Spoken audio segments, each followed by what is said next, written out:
Many of you have asked us to give you a sense of what's in one of these reports, and so what I thought I would do is take a couple of minutes and walk you through a report now.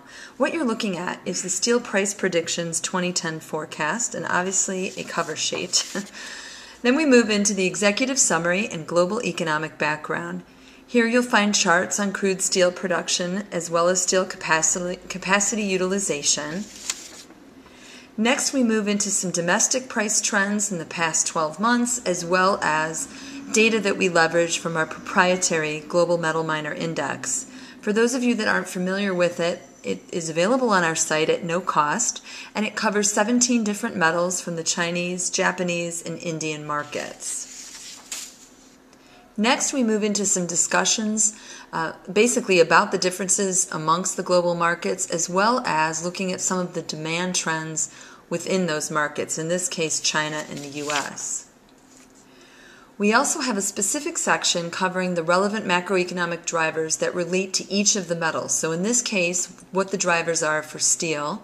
We look at the steel futures markets, and then we spend some detailed time getting into some of the raw material price trends. And obviously that plays a very big role for the steel industry. So here we dive into some of those trends. We look at it from what has been going on over the past 12 months, as well as provide a detailed explanation by raw material.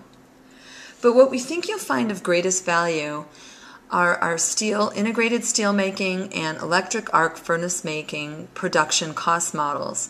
Here on a quarterly basis, we're examining each of the elements that comprise a cost factor to produce 1 ton of steel, and then we go through and detail that out so you get a sense for what the steel producer's costs are for that particular raw material. Then we get into our forecast, which we get into a 1-year forecast, both for cold-rolled coil as well as hot-rolled coil, and then provide some additional insight and coverage of the rest of the semis markets within the steel industry. And we also do that for the base metals as well.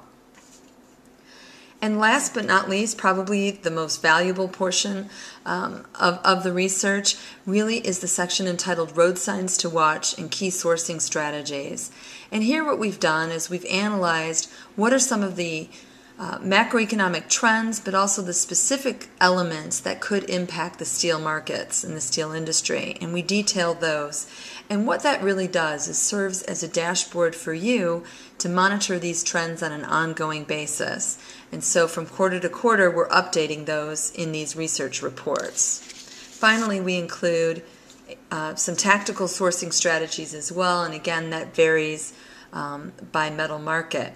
What we'd encourage you to do is really take a look at our research, compare it against where you're currently getting research, see how different it is.